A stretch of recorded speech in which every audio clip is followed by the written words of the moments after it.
Hello, sir. Hello. Sorry about that. I didn't see a response from you, so I started something else and then I saw your response. How are you doing? Oh, I'm doing all right. I was cleaning my room and then looked. I was like, oh, this is before one. Well, you were being more And productive than how are I you doing was. today?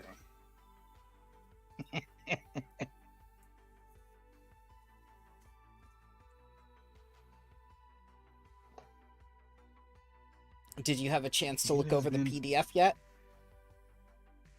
Which one? Kobold Is, Press. is it, oh, yes, yes, I did. Okay. So, we'll talk about that first, and then we'll get to your adventure.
Oh goodness.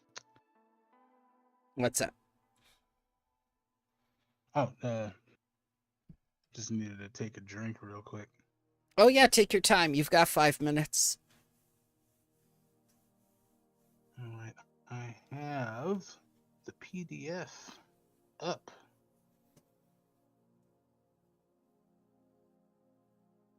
and I think I'm gonna try to open my Foundry thingy too, so I can see exactly what I was doing No sweat. and what I'm planning on doing tonight. Oh, it's gonna be for tonight's game. Yeah, because the regular fifth edition one is next Thursday. This Ah, was my free Thursday, so I said, you know what? Why not? It's not necessarily going to be a regular thing because I'm just kind of like testing stuff.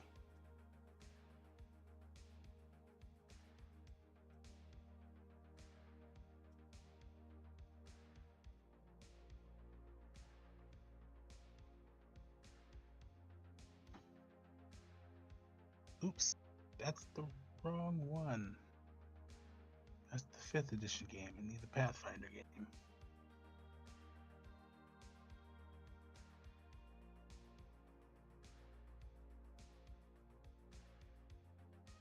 have they taken to the idea of Pathfinder Second Edition yet, or?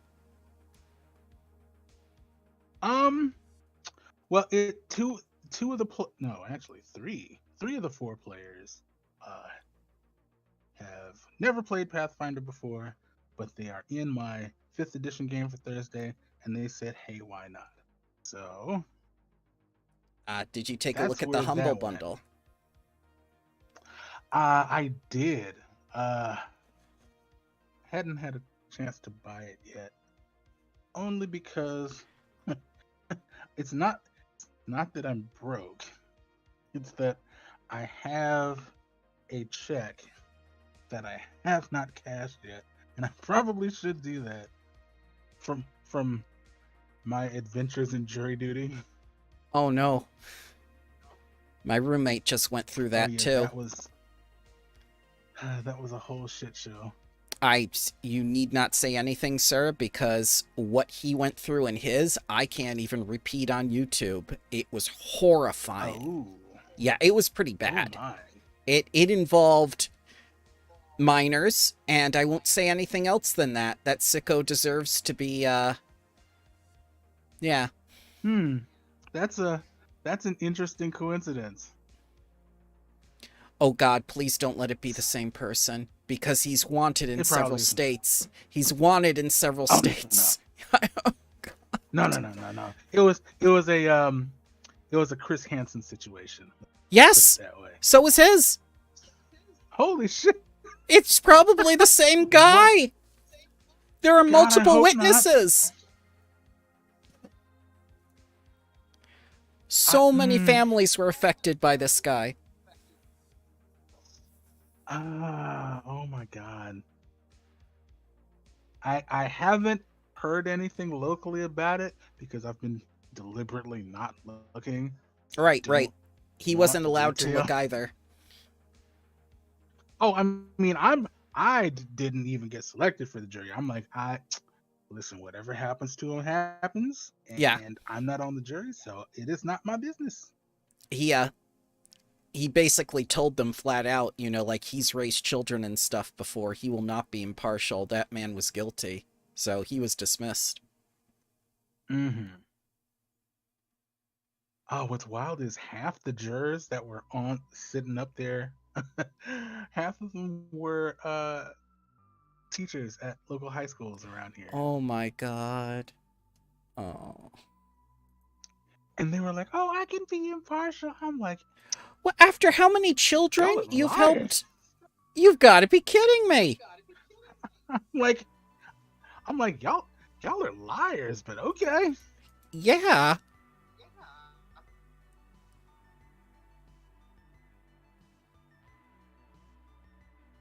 It's like something out of a freaking horror movie.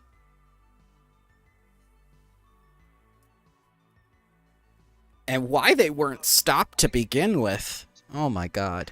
Alright, let's see if this scene transition works. I set up the everything. It does work. Everything's good. Woohoo. Alright, so Project Black Flag. Initial impression. Surface impression. Go. Well, I expected it to be good. I am a little bit biased. I am a admitted Kobold Press fanboy. I freely admit that. But I liked what I read just out of the first PDF. They fixed a lot of things that I didn't even realize were broken until I read the PDF. And it's not really a long read either. Only the first there's supposed to be 4, and only the first one's been out so far. It hasn't even been a week yet. No. But I mean, it goes over character creation and kind of how and they don't like say, okay, this is how it works in 5th edition and this is how it works here.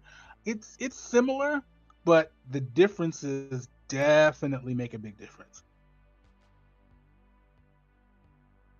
For me, it was the symbol they chose to use. The black flag is basically piracy. No survivors. No survivors. They're taking 5e for themselves. I think that's what this message is. And it's reflected in what they show in the PDF. at first I thought it was watered down D&D 5th edition. No, they're basically rebranding it. They want to take it for themselves. You know, I didn't even catch the symbolism. I was like, huh, that's. I can't say I hate it. Well, that's just my viewpoint. That's me, and I'm very cynical and jaded.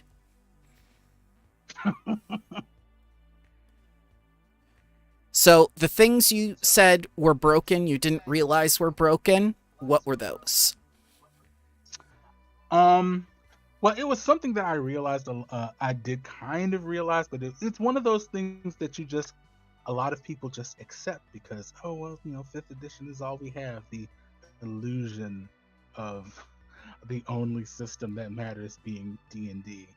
And it was the minute I read the talents, because if you play any kind of caster that's going to be in melee range, it's almost necessary to take the Warcaster feat for Mm-hmm. 5th edition.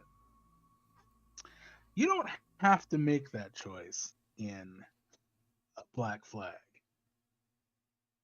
because immediately you can take a feat that gives you something very similar, actually a little bit better, just as part of your background at level 1. Uh, yep, and here it is, combat casting. The only prerequisite for it is that you need to be able to cast spells. Yes.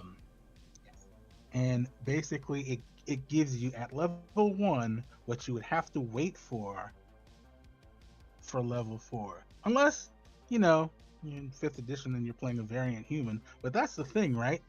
A lot of people choose variant human specifically for that extra feat, so they don't have to wait until level 4. You don't have to do that in Black Flag.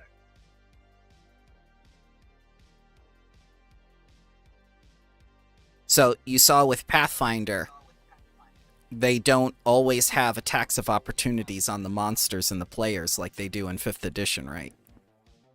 Right. And that's another thing, is that people have gotten it ingrained in their head during movement and spell casting, you know, like, oh, attack of opportunity. That's not always the case.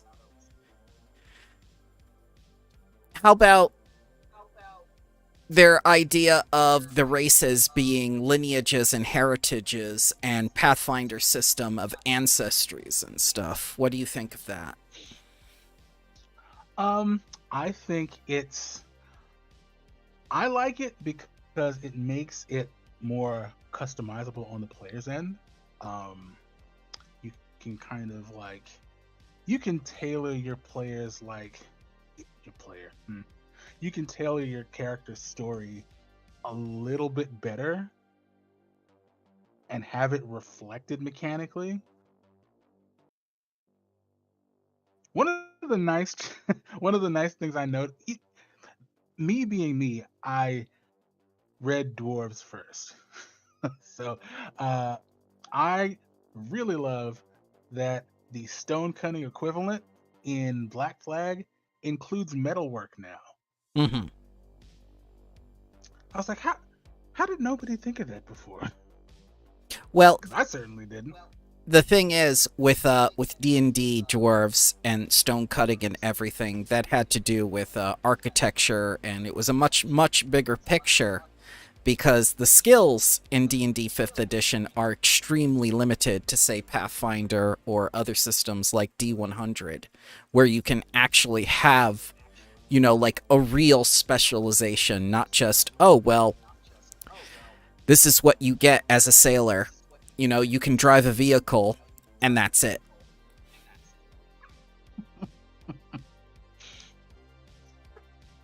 So many proficiencies just don't get used.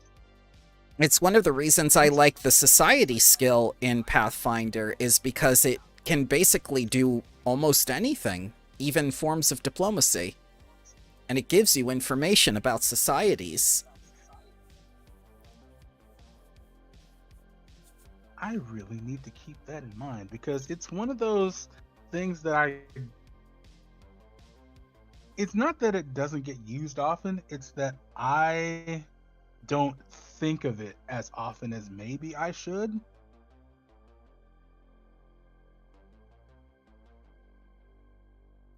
I feel like for Wrath of the Serpent King, that's probably going to be really important. Well, considering you're going to have all new players and you're the only one with the information about the system, yes. Well, hmm. Well, the fourth player, he's run second edition before, so I feel like I can like poke him and be like, "Hey, is this right?"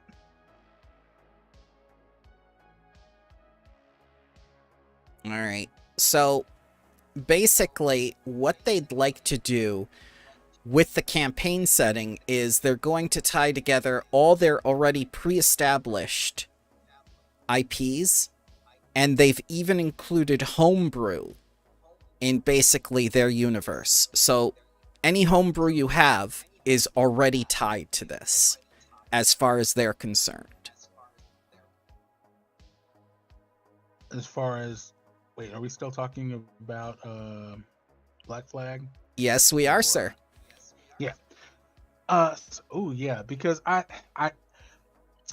had a feeling it was going to be something like this because I was in the Deep Magic AMA a couple of nights before it launched on Kickstarter, and they did say that it was going to be forward compatible with Project Black Flag. I was looking very much forward to seeing what that meant because I love Midgard as a setting. It's very interesting. They've spent about a decade establishing the setting, especially with Zobek and everything else and the Shadow Fae, so it would be a shame if they didn't. There's already so much good stuff out there. Zobek is so super detailed at this point. I have the super map of the city. It's quite nice.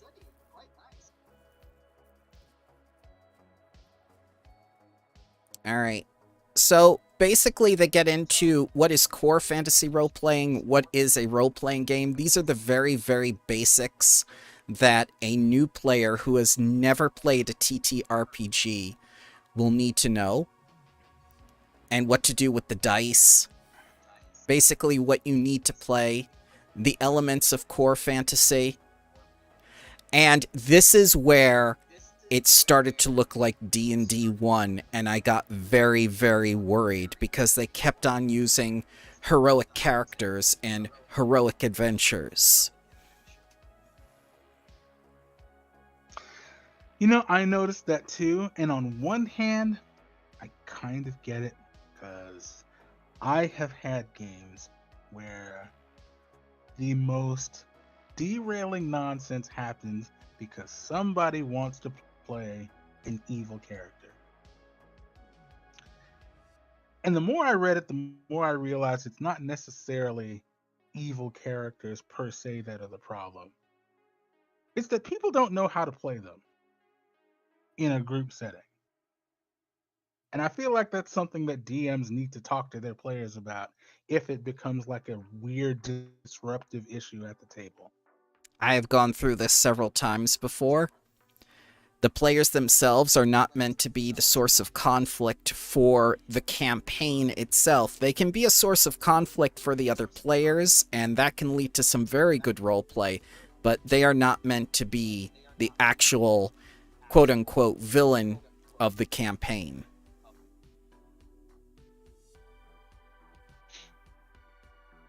Exactly. It's not, I don't understand how that's fun for people. I do. Spotlight syndrome. Yeah. Yeah.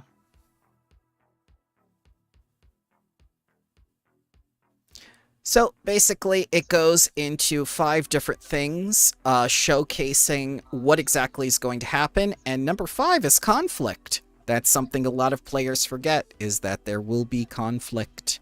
That is the driving force of fiction. Power structures and systems is one that gets forgotten a lot too, because with Pathfinder, you have a lot of subsystems that are basically just the level DC chart in disguise. D&D 5e didn't have that anywhere. And it was No, just basically, oh, go ahead. yeah, it made a lot of like checks and stuff like that feel really arbitrary. They were meant to be. The whole thing is D&D 5e is driven by success of the character.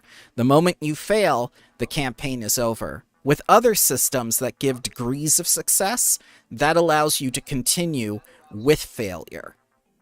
Like with Descent into Avernus or Horde of the Dragon Queen, there were literally paragraphs that could end the entire campaign, and then you were done. Wow. It did not leave any leeway for failure. That's why you got very obsessive compulsive players that just did not tolerate failure. Yeah, that's really not healthy for a game in general. Well, consider a heroic character. Did they get to that place in conflict by always succeeding? Heroes have scars. That's what makes them, really, really good, compelling characters.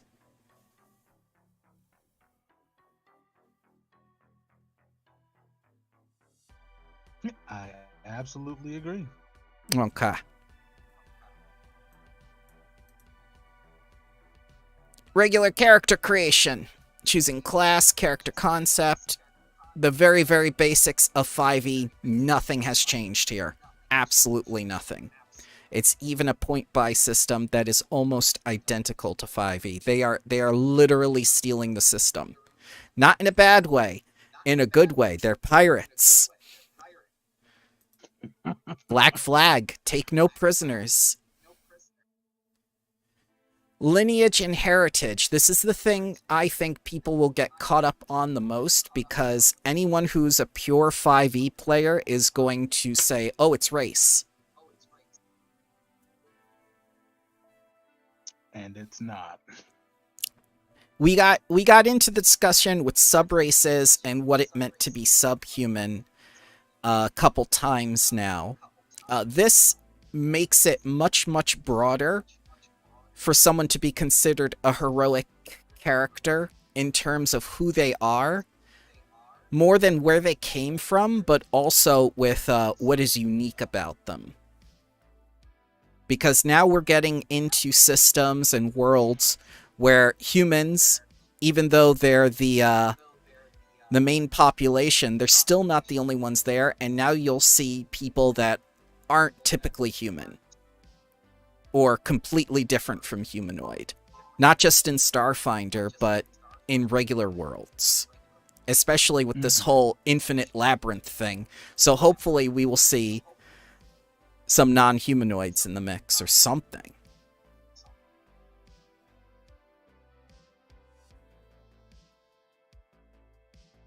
We have backgrounds. It gives you a chance to fill in the blanks. The whole leveling system looks completely identical down to the numbers.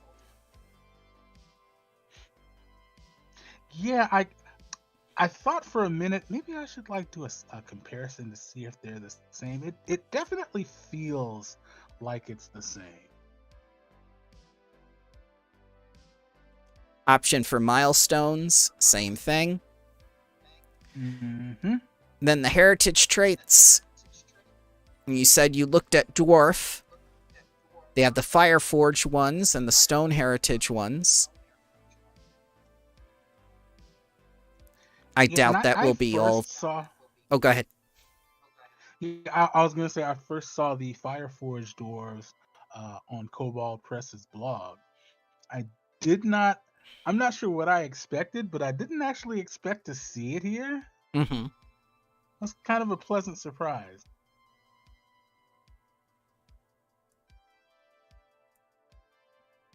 The thing that I'm liking more is how languages are handled and getting free languages not just with heritage, but also with non-intelligence based feats, which is what we're going to see after this. Is that there looks like they're making languages charisma based and diplomacy based more than intelligence based.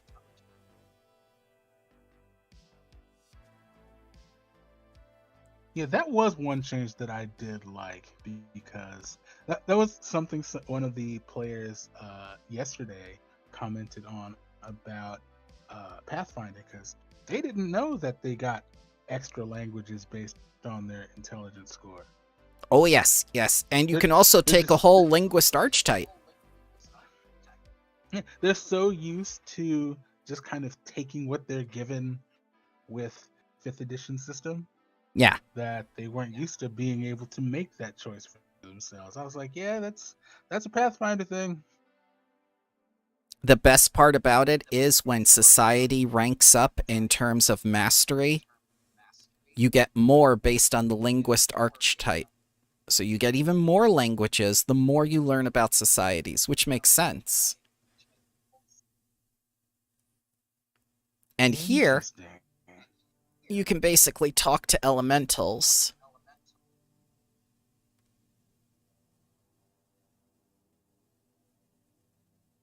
It's odd that the same thing doesn't happen for Terran with the stone one. Or am I not seeing it? Um. No, there's no Terran here, so Oh wow, there's not. yeah, so this is strictly your elemental based. Stone heritage is you're of the earth and you like doing things with tools, but no, it's a completely separate bonus. Hmm. Elves have cloud and grove.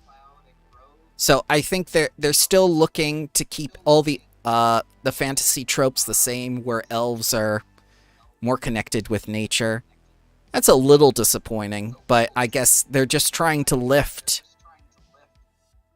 all the tropes as they are from 5e and just put it as is. Yeah, I'm looking forward to how they fit shadow elves in here.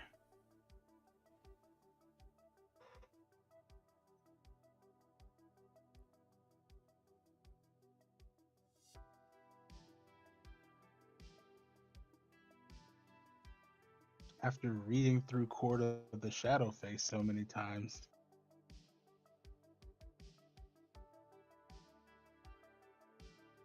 That might be coming in the next PDF with adventures and whatnot and how to handle them.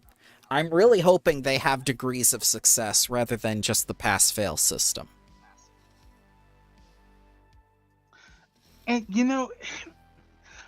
I feel like they could definitely do it because I've seen plenty of Kobold Press mechanics where,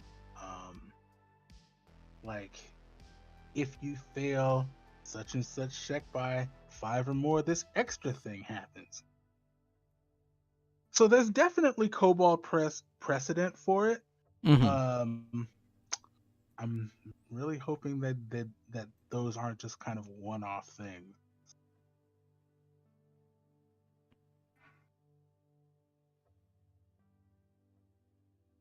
Yeah, here we go. Polygut. Polyglot. This is the one I was referencing, where charisma abilities are made to interact with non-hostile creatures, and this determines learning 3 additional languages of your choice, which are non-commons. It really does feel like a charisma skill more than an intelligence skill.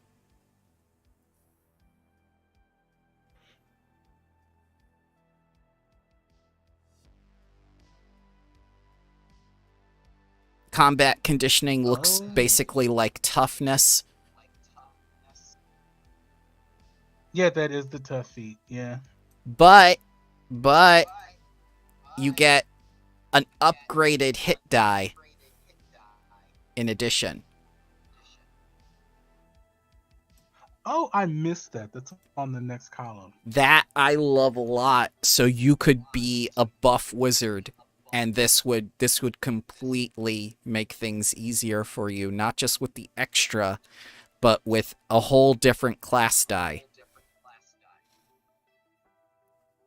So if a barbarian takes this with D12 or a fighter, no, fighter is D10, excuse me. If a barbarian takes this, no effect. So barbarians are screwed again.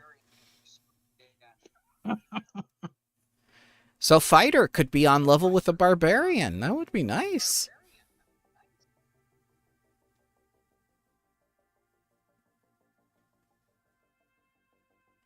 School specialization doesn't look like it's been changed. You get a +1 to attack roll, though, not just the save DC, so that's nice. That's big.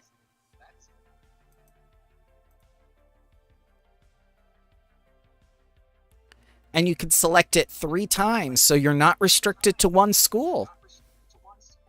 Oh, you know what? Having played a divination wizard, I actually thought about sometimes specializations don't really feel all that. It feels kind of underwhelming in comparison to the features other classes get, because um, a lot of, especially for a wizard. Evocation Wizard was definitely one of the better ones because you could shape the spells a little. Oh yeah, divination with the portents, that was nice, but the savant ability specifically, I've always had an issue with, because it's only useful if your character has access. If you're playing the kind of game where you're like moving around a lot, there's not really a whole lot of chance for wizards to actually learn anything. Mm-hmm. And if your DM is not careful and you never find so much as a spell book or a scroll anywhere, you're just kind of stuck. Now this one is At also least with different. this. Oh, go ahead. Oh, no, go ahead. No, you go. Oh God, I forgot what I was gonna say now. Um, at least with this, multiple specializations feels like it's at least some forward progress towards something.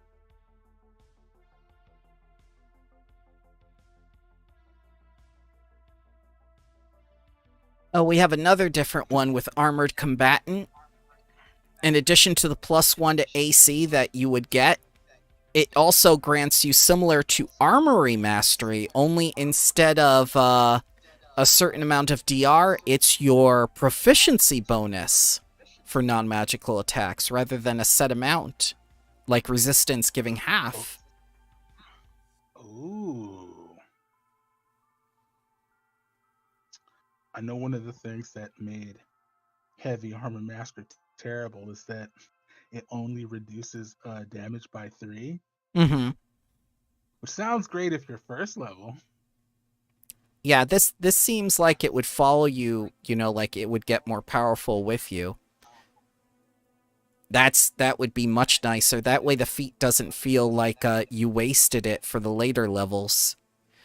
And with D&D 5e, you can't retrain. You can't retrain the feats. Maybe they'll institute some sort of feat retraining here, like Pathfinder. Oh, that would be nice. Reflective of a character's growth and development, changing interests, etc., etc. See, you're giving way too much credit to players that they'll actually put effort into the character. Well, actually, no, you're right. my my players specifically spoil me I forget they're not normal. And at least one of them will hear this. No, you're not normal. I have the next group on Saturday already ready to join the cult. They already passed the halfway point in one session. Wait a minute. How many cultist points did they pick up from the last session? Because I know it's 3 from the first one. Right, and then they got another 4. They got 4 from that bridge thing? They got 1 from the bridge thing. Before they bridged, they got more. Oh, Yeah, the bridge yes. the bridge was very interesting because they had already gotten over the challenge and what to do with it, but they decided to make an elaborate 20-minute plan of how they could use it as an execution device for anyone, and then it was just getting more and more evil and evil with every sentence, and it was just like, okay, all right, okay. Yeah, I was very present for that one. That was a lot. I have no idea what brought that on. They suffer from success, I think it is. When you're very successful in some of these games, it's very easy just to have no breaks. And then you cross the villainry line. Yeah. So, this is the first pack, you said, of how many are coming out? It's supposed to be 4. I don't know what's in the other 3. They listed it in the email, so it's public.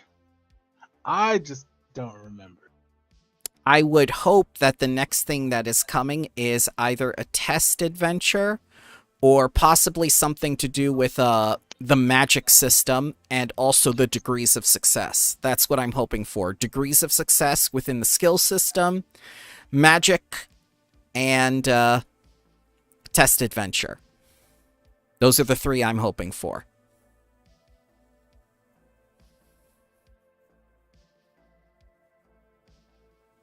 Yeah, I'm pretty sure that the next one is skills and skill challenges and that sort of thing. I'm gonna check my email real quick to find out.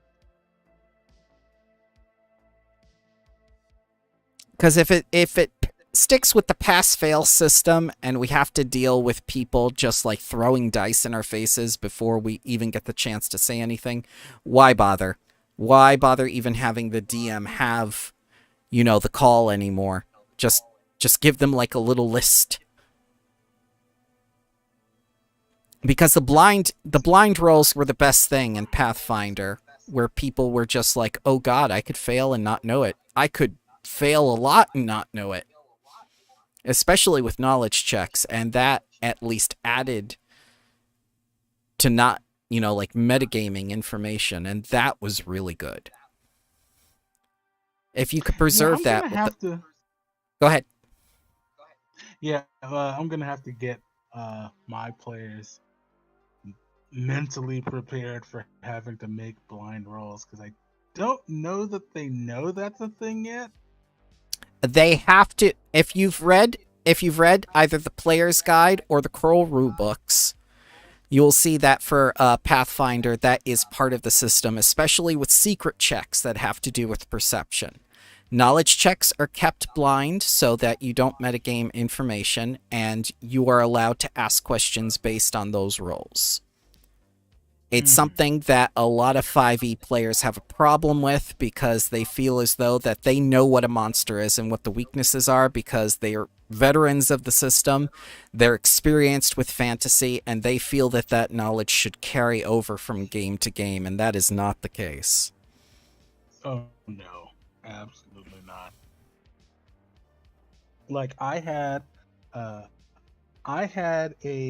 DM. I asked the DM just the standard question, hey, can I make some kind of check, religion or whatever, to know or have some sort of idea what this monster is. And he said no. And it was fine. Like, I didn't really see an issue with it because he was like, your character wouldn't know. It was some kind of weird alchemical mutant thing. Mm-hmm. And just flat out wouldn't know what it is. I'm like, that makes sense. And that was it. I know players who would absolutely argue that they should be able to roll for it. Which is like, no. Just why?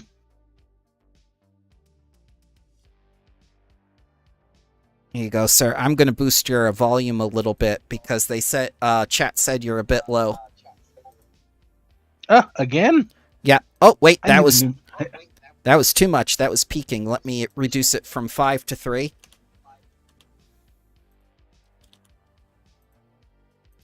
All right, try talking again. Okay, is that better? Yes, you're actually in the yellow now. Good. All right.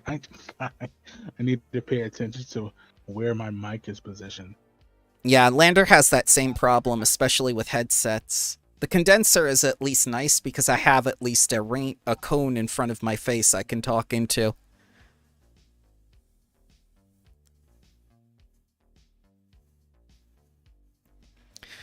All right.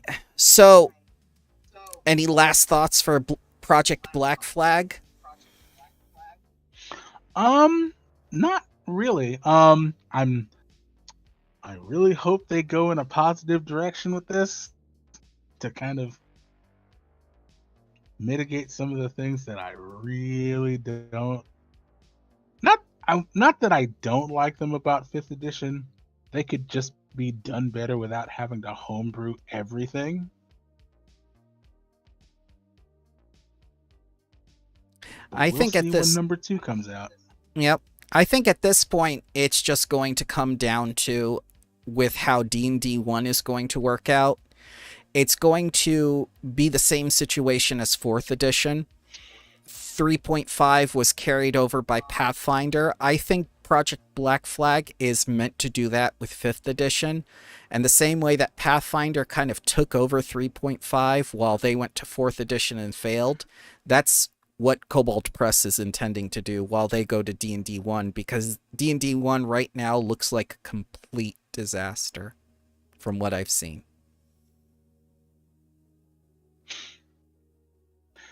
Yeah, and with the whole situation being what it is, I don't see it getting a whole lot better. I do. Not for WotC, but I do see it getting better for us. Yeah. I could care less about the corporations. I could care less about them. That is fair. Yeah, after the Magic the Gathering birthday debacle with their special packs and whatnot, I think they've shown people just how much they actually care about who consumes their products.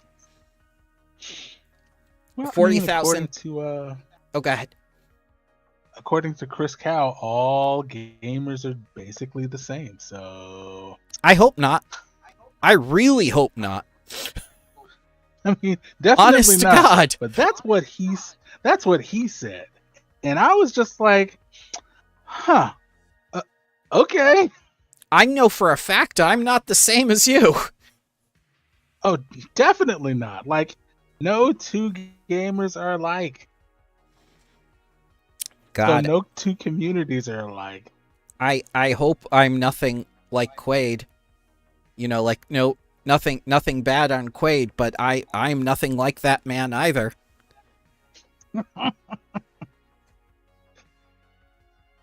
Yeah, Call of Duty players are exactly the same as Animal Crossing players. They're basically the same.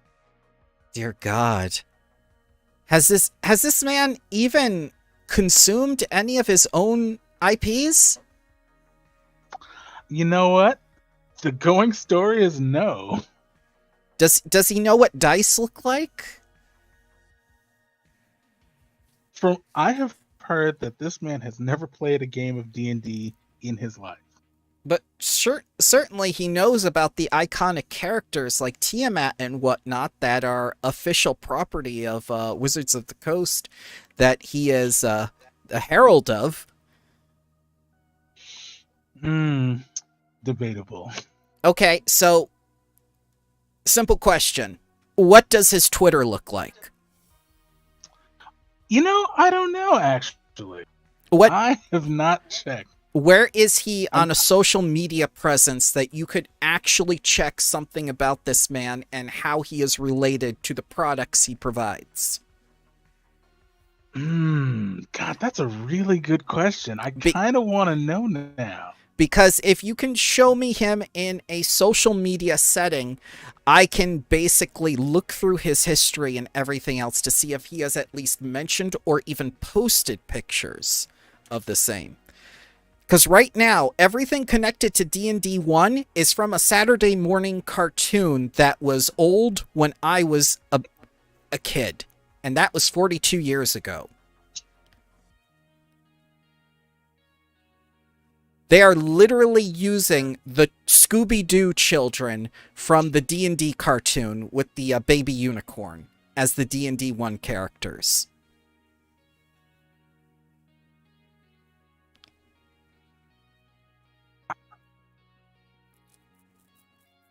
I had completely forgot. Well, it's not that I forgot. I think I just purged it from my mind. No, don't.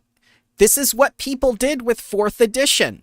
This is why no one remembered 4th edition, and the fact that what they tried to do this time with D&D, they had already done before.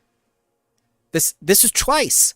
This is twice they've tried to completely destroy their own system by stepping on not only publishers, but their customers. Yeah. I don't think. Well, if he has a social media presence, it's not like public. Okay. So he's like Nolan from Roll20. Yeah. That's kind of upsetting. So we have no way of seeing what kind of man this person is besides his business announcements. He has absolutely no presence online. At least not on. I mean, who knows if he has like an Instagram or something like that? But he's got to have something. He's got to have at least have a Facebook or something. Yeah, maybe. God, I don't even use Facebook. Even Bobby Kostick had an online presence. That's why people put horns on his head and everything, so he could never get a date. I feel like there are things that make him undateable besides the horns. But well, that's something between him and the dating sites where he pays for escorts. Not for the people online. That is entirely why he could not pay for the second date. Is because they found the pictures with the horns.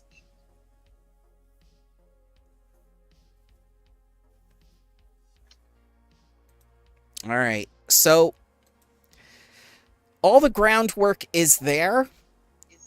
It's just basically facelifting 5th edition. I don't see anything innovative so far, I'm sorry to say.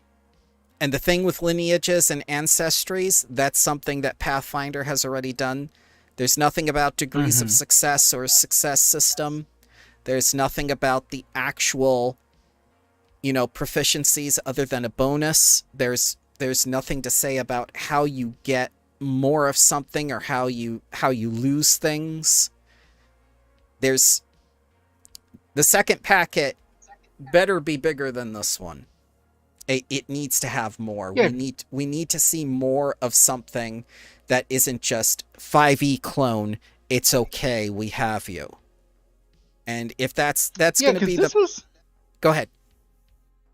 Yeah, because this was only like 12 pages, so I feel like they got this out the week that everything was happening just so they could say they had something. That's my impression.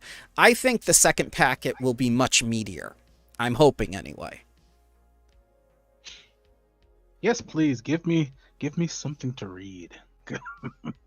Yeah, it's we're expecting something on the level of the core rulebook. That may not happen, but still we want to see things handled differently in terms of degrees of success and where exactly you will go with skills.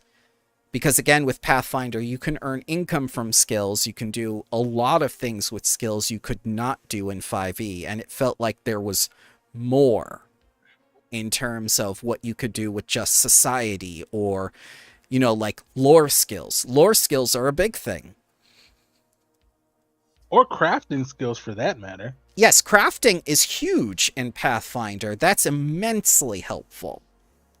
And in all situations. Yeah, it I've had good DMs in 5th edition to where if I played a character that could actually craft things, it felt more possible. It's supposed to. It's a fantasy setting. Like I distinctly remember I played an artificer in a game, and the DM had a homebrew system he pulled from like a whole bunch of other third party places Mm-hmm. to where basically you could like harvest monsters and things like that, or grab stuff from the environment in order to make certain things. So me Yeah. playing an artificer, I started making stuff in So the downtime between adventures. So, like a little kid, you ran around putting everything weighing down your pockets with, like, whatever you could grab. I mean, when you put it like that, I mean that's basically what happened. It got to the point where the DM actually let me make an item. He let me completely homebrew an item, and I never got to use it because the campaign ended. I was very sad, but he was willing to let me do it.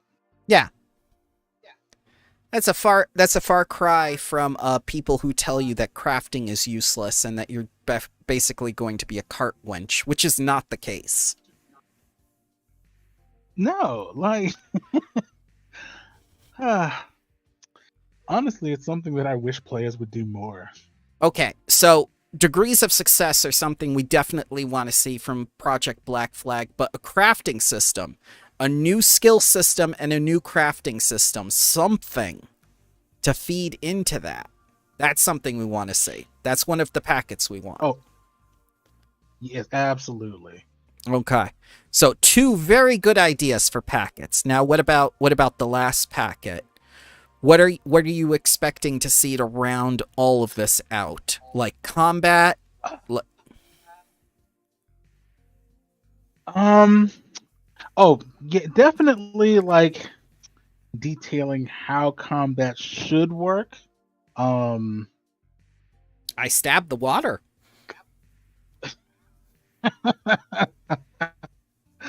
God, that's still funny. Um, Through no fault of my God, own did they die. I don't really know what I would want to see out of combat, though. Well, you were on a very, very good idea with crafting. That was definitely something we need to see. Are you sure there isn't something else like social encounters or non-combat things that can progress the campaign, like say lineages and maybe political intrigue, social settings? You, you know, I feel like all games could probably use some instruction on how to run social encounters. In a way that feels satisfying and going back to the degrees of success and failure, social encounters that don't feel like it's immediately a wash because you failed a persuasion check. Yes, and that is the thing that I'm going to say Pathfinder a lot. I apologize. That is the thing about Pathfinder I like, because in terms of saying like a several course meal, they give you several checks, not just one, to make an impression.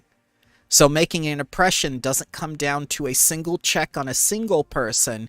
You can have everyone participate, whether helping that person or making their own checks to have a impact on an NPC and start off with better than neutral, like relationship with them once you make a connection to them.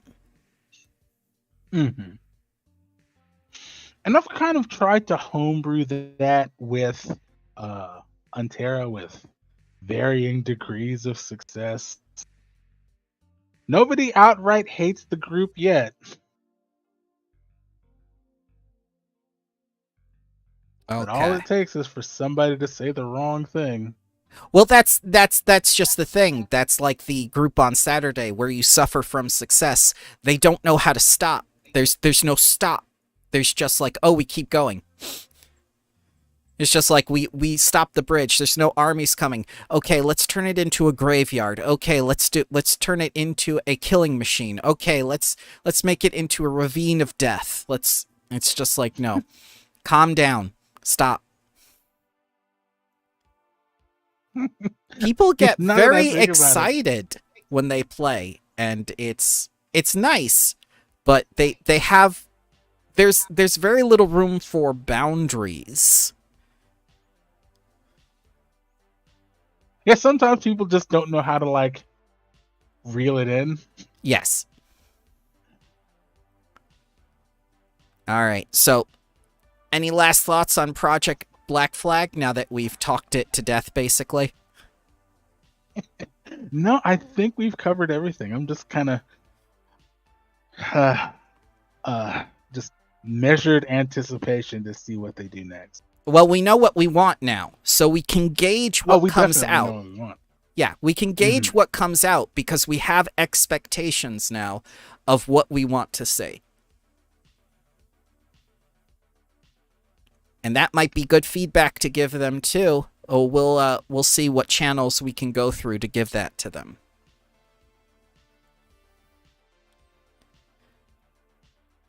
All right. So, what else did you want to change in the adventure for the tonight? Okay, so this is the way I have it written. This is the second location that they go to. Okay, what's the first? They have to go. The first is kind of making themselves established in town. Okay. I thought about this and I was like, well, I remember distinctly the last time I played a Pathfinder. Well, not the last time, one of the last times. That settlements have levels of their own. Yes, and that determines what services they can provide, how much gold they'll have available, how much they can sell in terms of what the players have to give them income, and also what items are available for them to purchase. Exactly. I was like, yeah, this system seems like it would work. So it's basically them going to town, establishing their kind of base of operations, having one short little incident, and then off to this fortress. What incident? How could something have happened already? Okay, so oh god, well, hopefully they won't hear this before tonight. So they get to New Bella. I actually hand out for this already about a promotion, and they were all assigned to the same research team, and they were supposed to meet this person at this address at this city. So that's where they're going. They're going to get there, and it's basically going to be a very large, empty building. And The contact that they're supposed to be meeting is going to greet them, let them know, hey, I'm basically your handler, etc., etc. I need you to go to the docks to get the stuff that's supposed to be here. Well, when you say handler and say go to the docks, I immediately think drugs. It is not drugs. Uh, uh,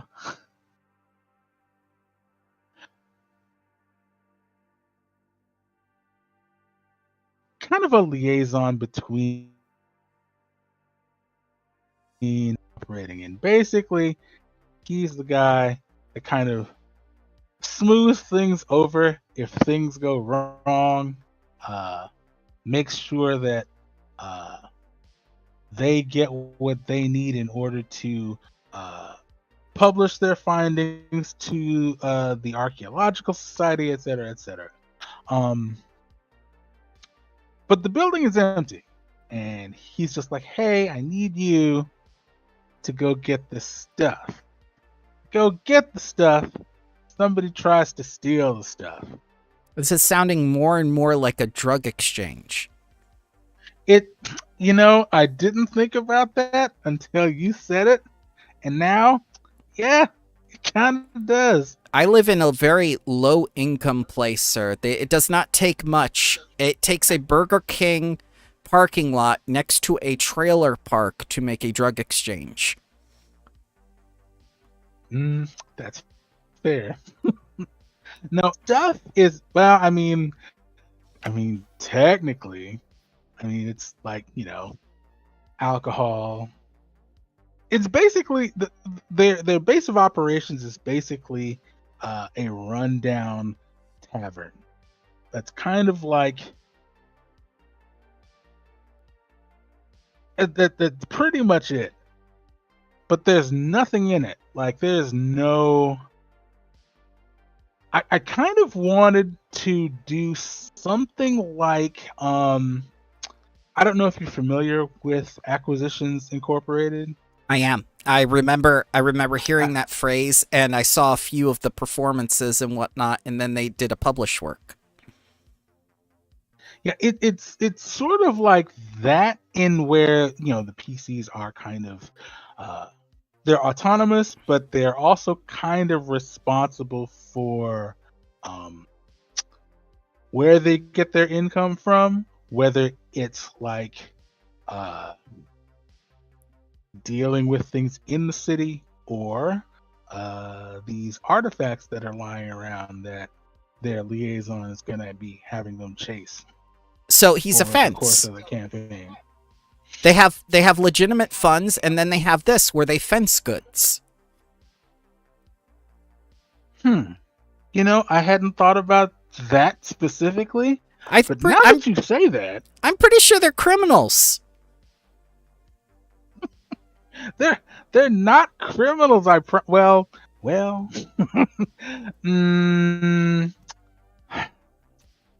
Well, one of them is a criminal, probably.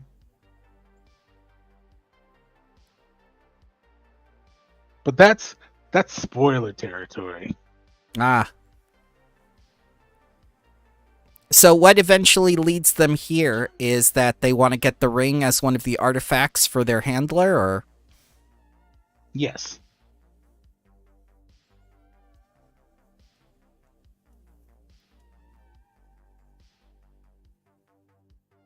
All right. So have you populated it with the monsters I suggested, or did you decide to go with other things?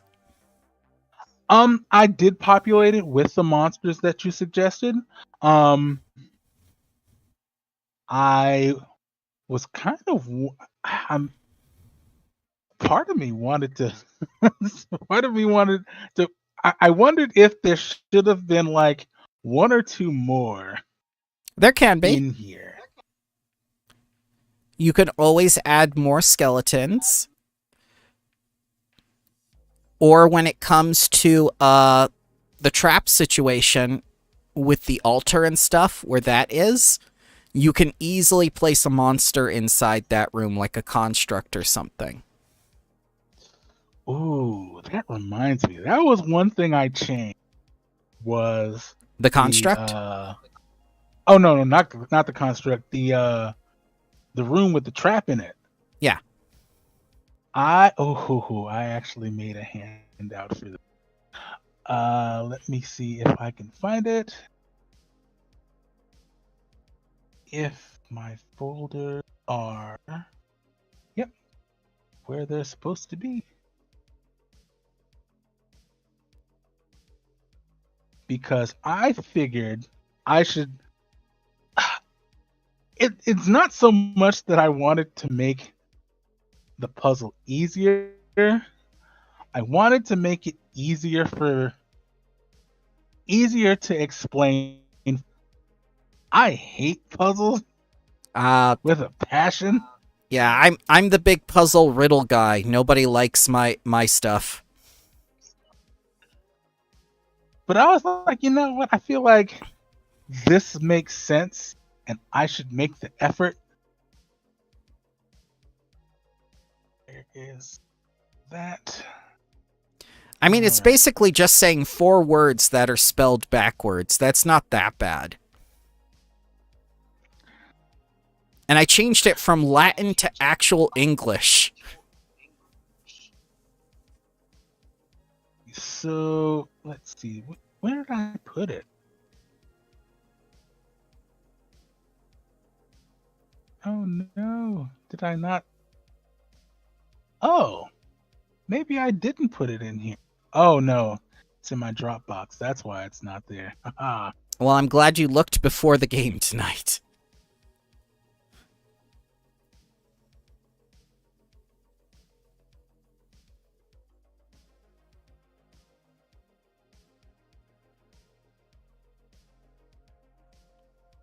If it does go well, though, next week we'll do a module, and we'll try to construct a module together and get things looking prettier in the journal.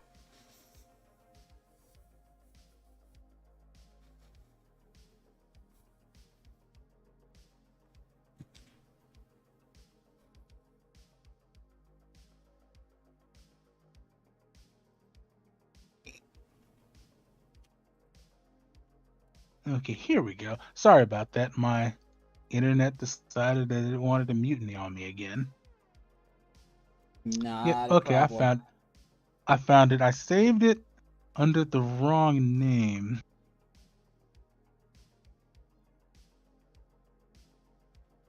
You sure you want to change the name? Yes. I would like to change D&D 5e to Project Black Flag, please. Done and done. Let's see. Here we go. I'm gonna pass this over. Here we go. Watchtower pillars. Yeah.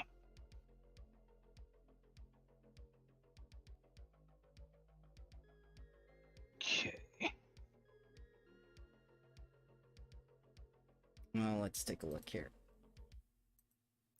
Oh, you replaced it with symbology. These are the alchemical symbols of elements.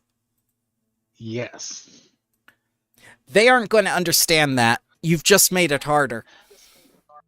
Well, well, I know at least one person will.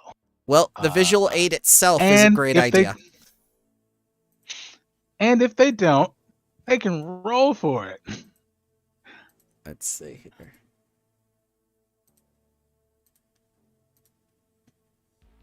Yeah, because now instead of words backwards, it's just like, triangles. It's just like, this one's a mountain. It's just like, I roll for it. It's just like, and then they fail, and then you're left with no way to help them. Well, I have at least one thaumaturge in the party. I feel like they're magical bullshit artists. Well, the character is also a lawyer, so yeah, you're right. Oh god. Well, I do agree with the visual aid. The visual aid for the pillars was a very good idea, much better than just text. now that I look at it, for some reason it I oh god, I'm the gonna tell you slight right. obscurity of it. I am a puzzle and riddle guy. I love puzzles and riddles. There's no way I would know that those were the elemental alchemy signs unless I was actually working on the Temple of Elemental Evil converted into the Temple of Raging Elements for Pathfinder 2nd Edition. There's no way I would know that. Yeah, the obscurity of it does remind me of Mist a little bit, and now I'm just like, Myst was a should I fantastic rethink this? Myst was a fantastic game. It was fantastic because no one knew what the hell was going on. This is true. I think you did a great idea, but it's too intelligent for people that have been working all day and are hungry, tired, and in basically kill mode. That is how I view the players sometimes. You're right. I kind of want to see how this plays out, though. That's fine. That's fine. If the players don't like it, I mean, I can change it. Yeah, that's absolutely right. Yes.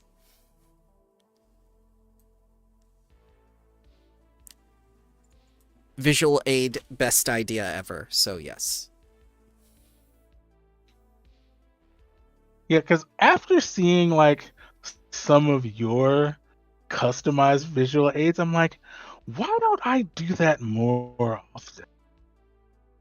I feel like it would cut down on a lot of the issues that I sometimes have. It does. It especially does when it comes to explanation of puzzles.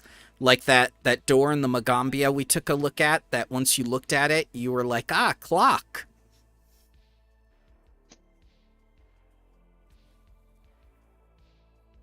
And then you figured out, oh, this isn't a puzzle at all. It's just like, tell me the time. Great puzzle. Yeah. It's just like, and they still didn't get it the first time.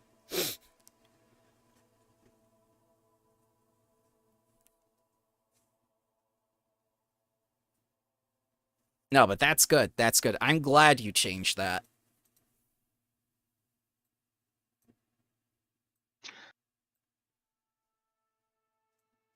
Let's see where.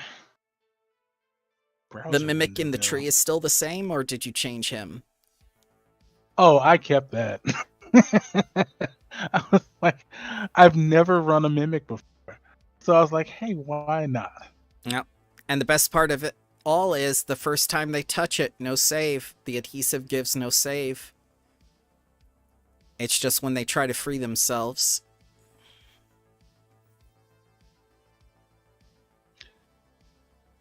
There was something I wanted to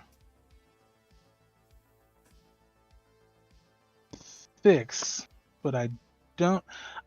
Oh, one of the ideas that I was considering was something to put in the alchemy room. Ah! Well, if not the ghost, I would recommend a hazard. Because the alchemicals have been, without anyone to tend them, so basically like mustard gas or something like that. Something where it's, they can cover their senses, or they can get by it by, like, either a wind spell or some sort of wall where they can just, or a mask.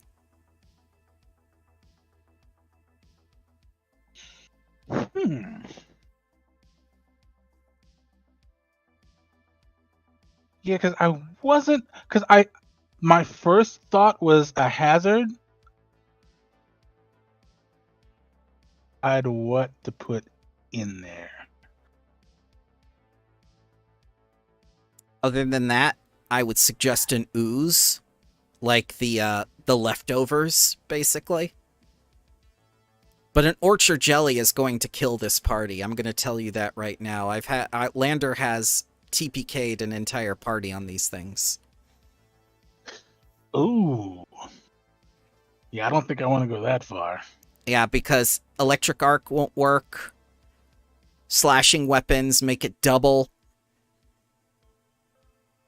Oh yeah, I forgot about that. Yeah, that's easily kill a low level party if they're not prepared with different weapon types.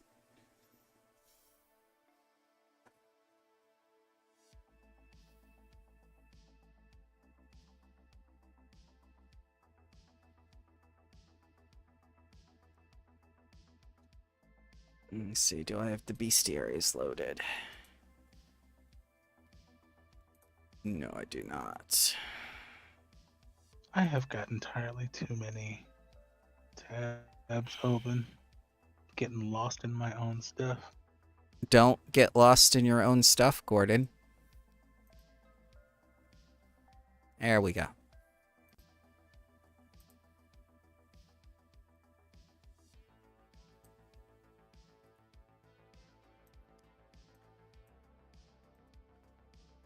Ah, right there. Okay.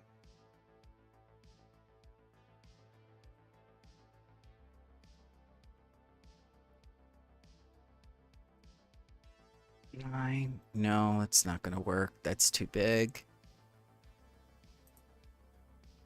Boop. No, that's too big. Those are supposed to be CR4. Ah! Bug! Take a look at Giant Mantis. That's a good one. Hold on. That'll be good. CR3, it has, its reaction is to grab a creature with its leg that's adjacent. Has lunging strike. You got legs and mandibles. It has the ability sudden strike to make people who haven't acted flat-footed. So it's basically an insect assassin. That's good filler right there. Oh.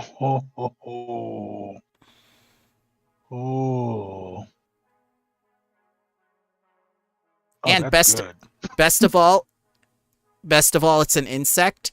So anything they find in the alchemical room, they can use against the insect or make insecticide or something like that.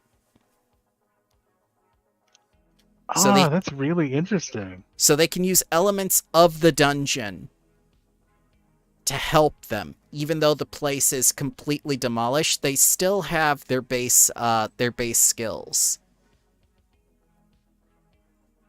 Let's take a look at Orchard Jelly. Yeah, motion sense, 60 feet. Orchard Acid.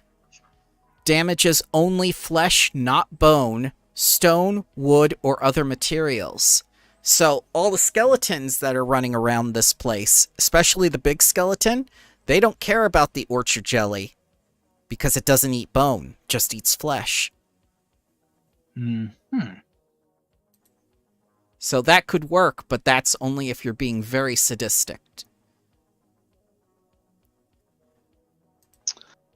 Oh God, what if that's what someone was keeping the corpses in the meat locker for? To toss to the ochre jelly. I hate that works.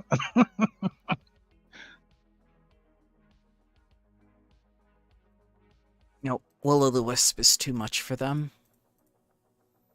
Oh, a white is a good one. No flesh on this guy. Keeping with the undead theme. Yep.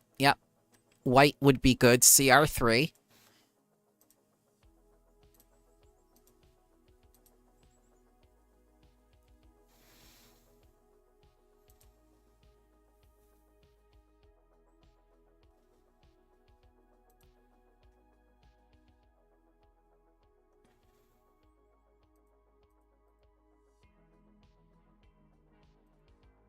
Hello?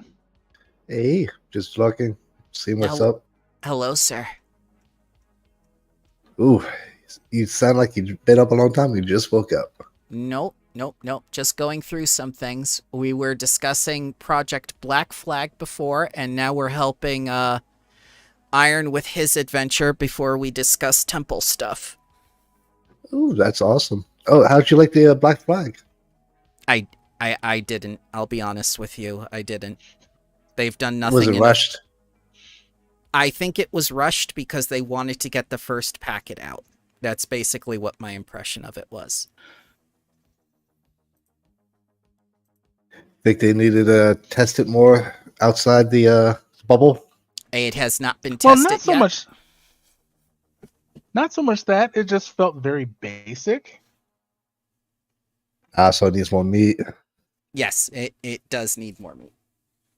That was one of the things we said. But just to warn you, we will be discussing elements of the temple game. Oh yeah, no problem. And if I feel like I, don't want to hear anything, I'll dip. No, I'm asking you politely to dip. Oh, gotcha. Yeah. Thank you, sir. I'll catch you later then. Have a good one, sir.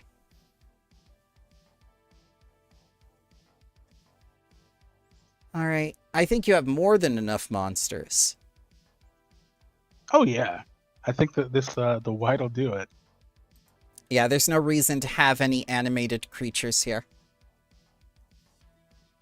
No.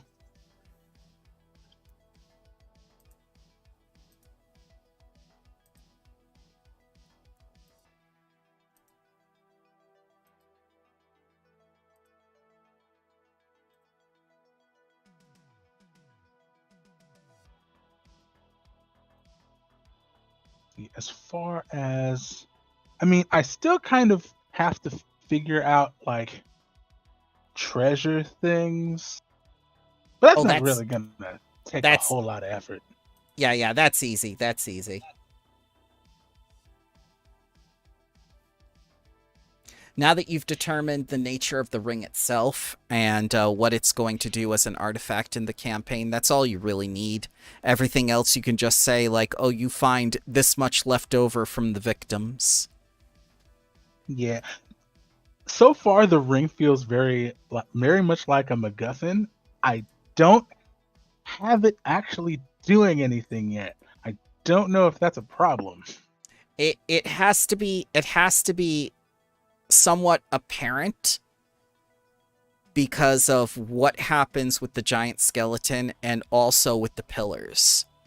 Because otherwise, if it's just a piece of jewelry, then all of this is a waste. Yes.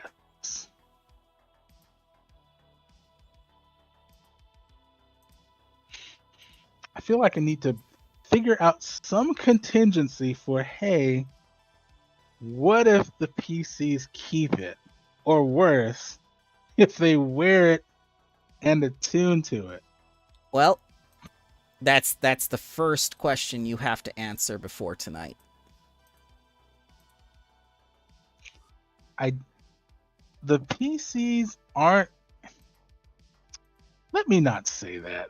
I was going to say, the fact they don't that you seem thought like it, the type. Yeah, the fact that you thought it means it's true, so. I was like, they don't seem like the type, and yet chaos might strike someone, and they might say, hey, this looks neat, and put it on. Yes.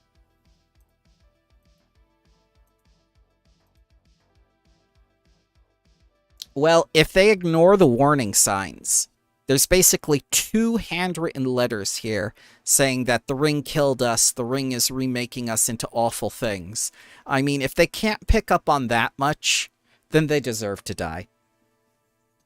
I mean, you're not wrong.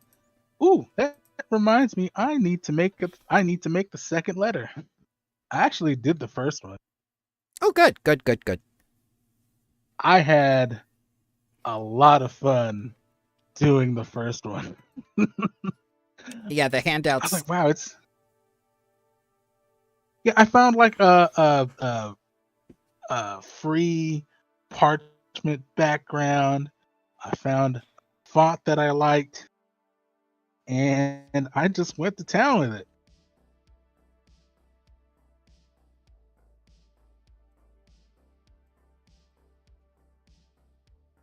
So what I'm showing you is one of the monsters that will be in the tree temple. Yeah, I was about to say, what is that? So Because that there looks really cool. there are these plant creatures in Taldor that are awful, awful things that come from the sites of battles and whatnot.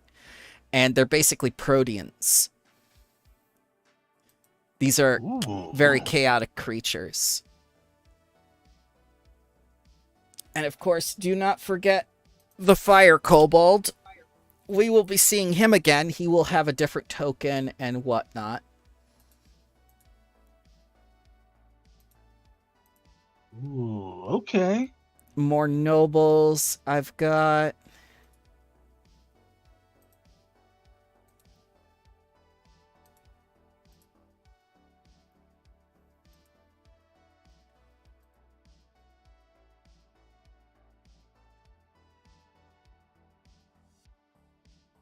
let's see. Ah, yes. The Evil Fae. This one's a good one. Basically, it's going to be growth without bounds as the theme for the tree temple.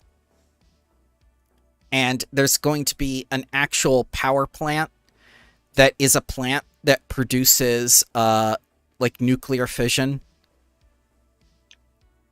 So what I'm going to do is, with the mapping and everything, I'm going to take regular trees and string them together to make some sort of like dark background. So when I overlay it onto Foundry, it'll actually show like all the lights and everything. And I'll compare it to an actual reactor. So it looks similar. Oh, nice. And for the Metal Temple, they will have a Dark Heart, which is something from DC, which they did with like nanotech and stuff like that. So that's going to be the focus of the Metal Temple. Oh, nice. Also, they will deal with their very first cultists of the main temple, which will be for Norgruber, who looks like Cobra Commander. Sure. That's fine. Because why not? You can tell every time that when someone draws something for a TTRPG or for an asset for an adventure, that they literally had, that they were watching something or they had certain references out, and you can immediately piece out, you know, like this person resembles this. And you know, I see what they were going for, because this reminds me a lot of the design for blue mages in Final Fantasy XI. To a point. The hood kind of makes it more Cobra Commander-y, though. Yeah, because it's like the exact mask.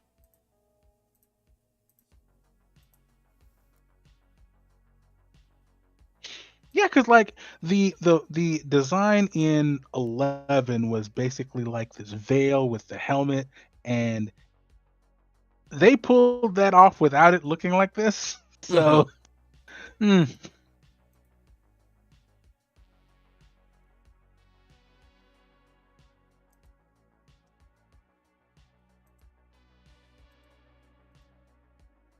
And let me get you the Emperor.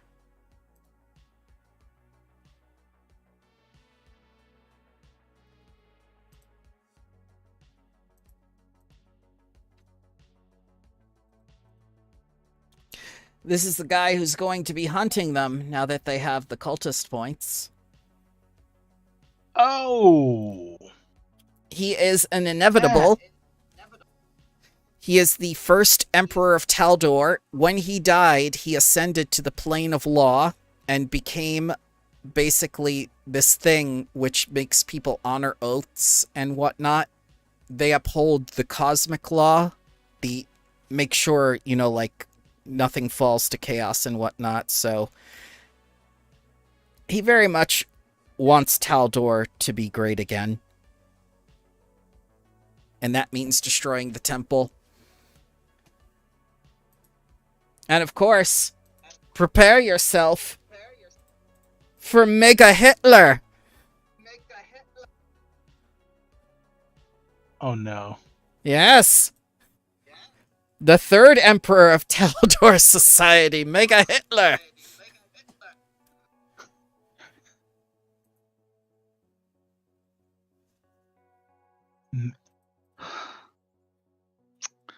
Oh no. Yes.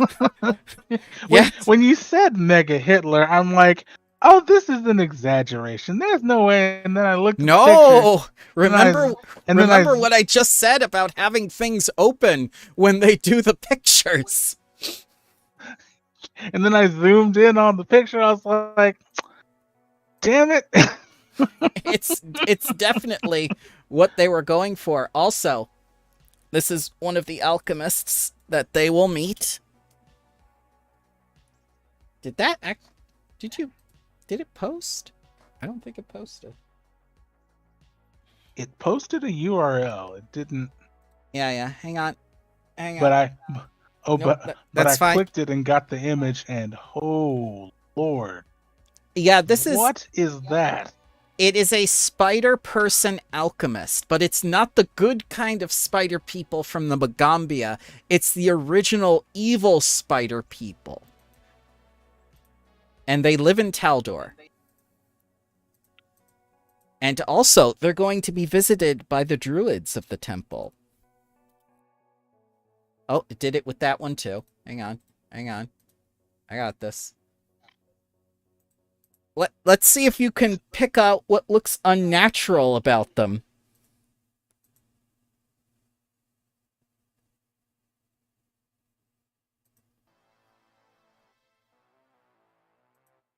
Aside from whatever is going on with their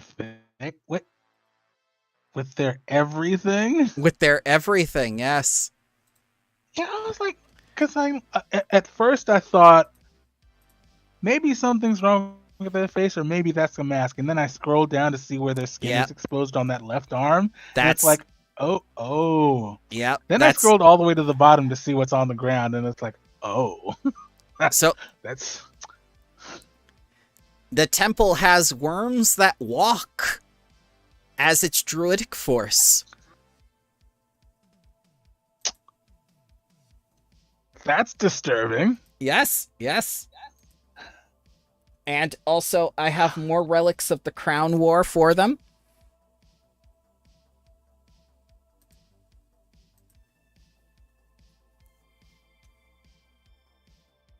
Ooh. Oh, I was wrong. That was not the Emperor. This is the Emperor. I'm sorry. But he is an inevitable. You can see he has a little crown. Oh, so the first one wasn't the Emperor then? No, that was just a generic inevitable. Oh, wow. I mean, they both look really, really awesome. Yep. And don't forget, Reese from League of Legends is here too.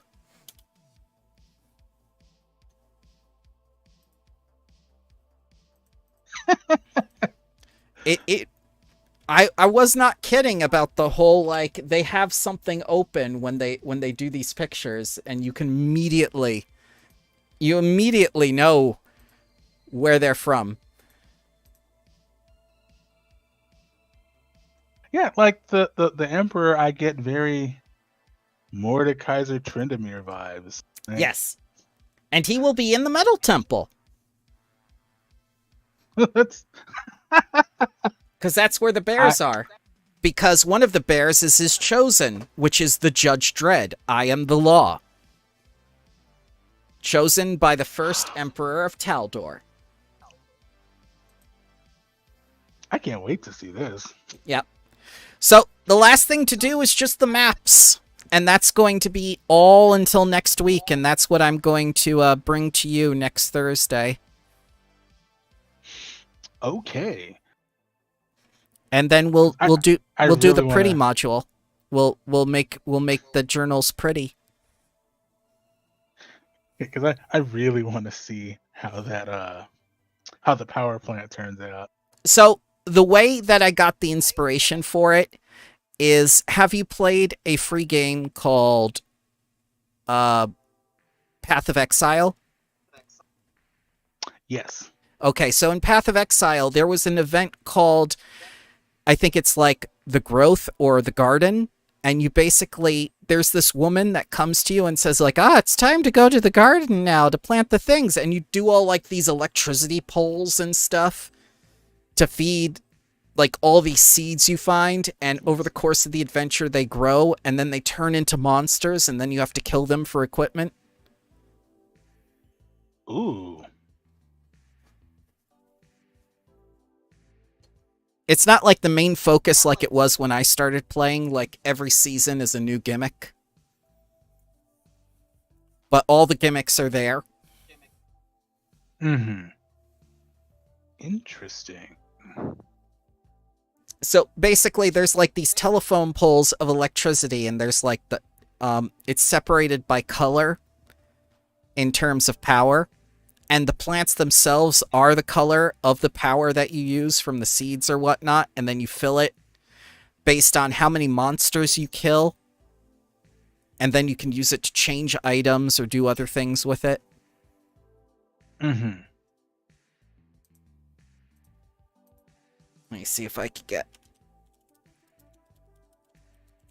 garden. Good lord. I Garden keep getting maps. distracted by this. I keep getting distracted by that the picture of that first inevitable. Oh yeah, that It's one? so good. I think you like it because he's shirtless. I mean, it helps. This is what I'm talking about here. This might jog your memory.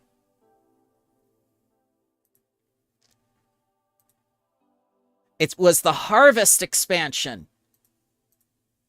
Yes, Oh, here, I do remember this. here are the telephone poles. I saw Quaid do this all the time with the frickin' thing. See the little colors in the telephone poles? There's purple, yellow, blue, and those things, those plants are like little power plants for them. Yeah. And Okay. they don't look like plants. They look more like cancerous growths. So that's basically how the tree temple will look. That will be the inspiration for it. I see all this cool stuff, and I'm just like, wait, why are they the bad guys? Well, let me explain again, because this is why the groups keep falling to cultism. This is why they are the bad guys. Because, first of all, they want Taldor to crumble. And secondly, they basically want to undo the primary agreement of the Green Faith and the Viridian Forest, which was the whole like 6 colors getting along thing, and the 6 colors representing the 6 elements of nature, because the 6 elements themselves made peace with each other at the beginning. That's part of the Viridian Forest lore. But now, in the temple, they wage war again. Okay. Now that makes a lot more sense. You could have been so cool, but you had to go be all evil and aggressive. Yes, yes.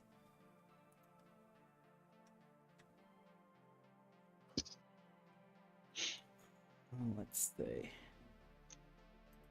Yes. You know, now that you said that in the context of like the bridge incident and other things, I'm The bridge like, was not okay, supposed I to can be see an why. incident. Exactly. I'm like, now I can see why cultist points keep happening. Yes. Yes, the will of the word. That was another thing.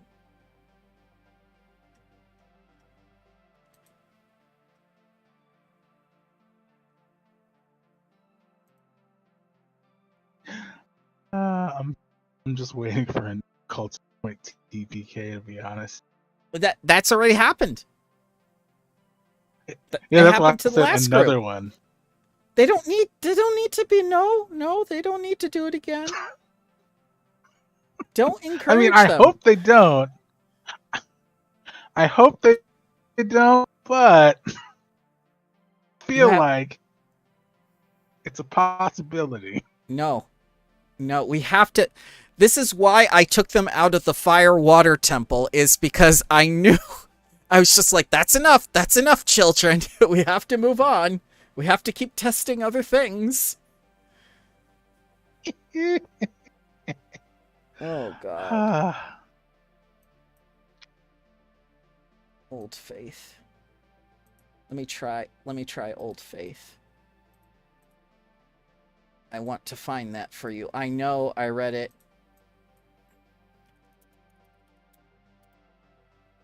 Oops. There we go. And if I can't find it now, I will find it for you next time, because I've taken enough of your time, sir. Oh, it is no problem. You still have to get ready for tonight. Yeah, I guess it. You got to figure out what that ring does, because you know one of them is going to put it on. Probably. I have a list. Still writing in a system agnostic way. I wrote a list of things that would happen progressively with higher instances of corruption, but I haven't quite figured out how to implement it into any system yet. And basically all it is just like escalating mutation, basically. Okay. Have you tried D100? Because that's going to be a much, much broader thing that you can do more with. Ooh, I haven't actually. You should take a look at some D100 charts and a system and see how that agrees with you, because from what I saw, it looks overwhelming at first, but it's actually a lot more fun because you can rubber band back and forth between success and failure a lot, and the degrees at which it happens, so you can easily put other systems in there. Oh, okay.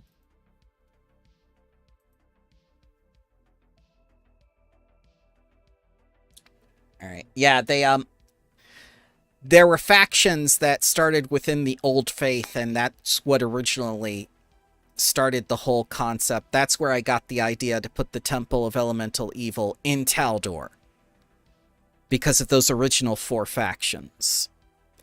But now they have 2 additional factions, not only because Pathfinder has announced that in Raging Elements there will be tree and metal, but the metal and tree, now they get their own temple, and both of their sects of followers are new.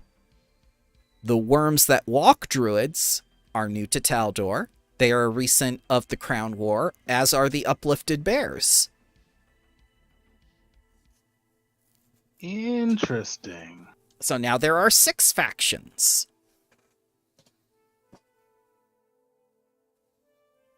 Huh.